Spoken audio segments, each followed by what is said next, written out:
চলো বন্ধুরা, আজকে তোমাদেরকে কচু আলু দিয়ে রুই মাছের একটা দারুণ রেসিপি দেখাই। কচু দিয়ে সত্যি করে অসাধারণ লাগে এইসব মাছের রেসিপিগুলো। মাছটা ভালো করে ধুয়ে পরিষ্কার করে লাল লাল করে ভেজে নিলাম। সেই মাছ ভাজা তেলের মধ্যে আলু আর কচুটাকে ভেজে কুকারে 2টো সিটি মেরে নিলাম। কড়াই তেলে সামান্য কালো জিরে ফোড়ন দিয়ে কেটে রাখা পেঁয়াজটা একটু ভালো করে ভেজে নিলাম। সামান্য একটু নুনও দিয়ে দিয়েছি যাতে পেঁয়াজটা তাড়াতাড়ি নরম হয়ে যায়।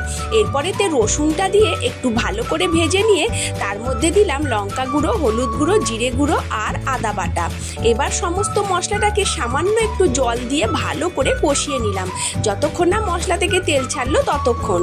এরপর সেই কুকারে সেদ্ধ করে রাখা কচু আলু জল সমেত এতে ঢেলে দিলাম, দিয়ে গরম মশলা ছড়িয়ে দিয়ে স্বাদ অনুসারে নুন দিয়ে ভেজে রাখা মাছগুলো দিয়ে দিলাম।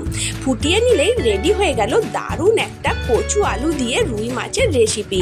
এটা খেতে অসাধারণ লাগে। আর তোমাদের কেমন লাগলো সেটা কমেন্ট করে অবশ্যই জানিও, আর চ্যানেলটিকে সাবস্ক্রাইব করে দিও।